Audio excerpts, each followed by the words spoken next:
Do you like constellations in the night sky? Place your stars and fulfill the goals to conquer the firmament. In Polaris, you must place stars to try to fulfill the game's goals as best as you can, and create large, beautiful constellations. The game is played over 5 rounds in which the lunar phases are vital for your star's placements. Assemble the night skyboard and place the lunar phase frame pieces around it.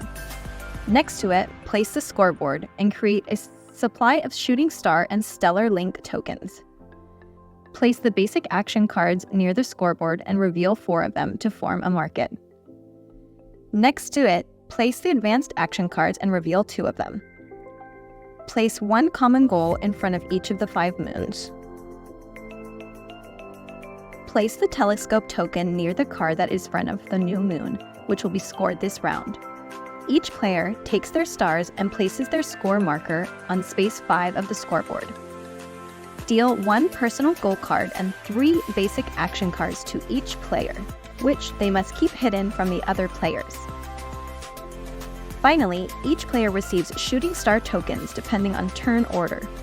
The first player gets 1 shooting star, second gets 2, third gets 3, and fourth gets 4. The game begins. Polaris is played in turns. On your turn, you must take 1 of the 3 following actions. Take an action card. Take 1 card from the market. Basic action cards are free, but advanced action cards cost 1 shooting star. Play action cards. Play as many action cards as you wish, as long as they show the same moon sector. Each star and link that appear on the cards must be placed in the matching moon sector. Important, you can change action cards' moon sectors. To do so, pay 2 shooting stars per action card whose moon sector you wish to change. Stellar links can be placed on any space connecting 2 star spaces. Orientation and adjacency of the elements shown on the card must be respected. Or take 3 shooting stars.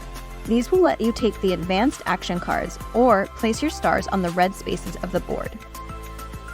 Each time 2 or more of your stars are connected through stellar links, you form a constellation, which will give you victory points. However, each of your standalone stars will make you lose 2 victory points. End your turn by placing all played action cards into the discard pile, except for the cards with a dawn icon. These cards are placed 1 by 1 in the available dawn spaces of the scoreboard. If all the dawn spaces are filled, all other players take a turn and a scoring phase begins. Each player calculates how many victory points they gain according to the common goal card in front of the new moon. After that, rotate the lunar phase frame clockwise. Discard all action cards in the dawn spaces, and place the recently scored common goal card in front of the first available dawn space. With less dawn spaces available, rounds will grow shorter after each scoring phase. After scoring the 5 common goal cards, the game ends and final scoring begins. Each standalone star subtracts 2 victory points. Each player gains victory points for each of their constellations.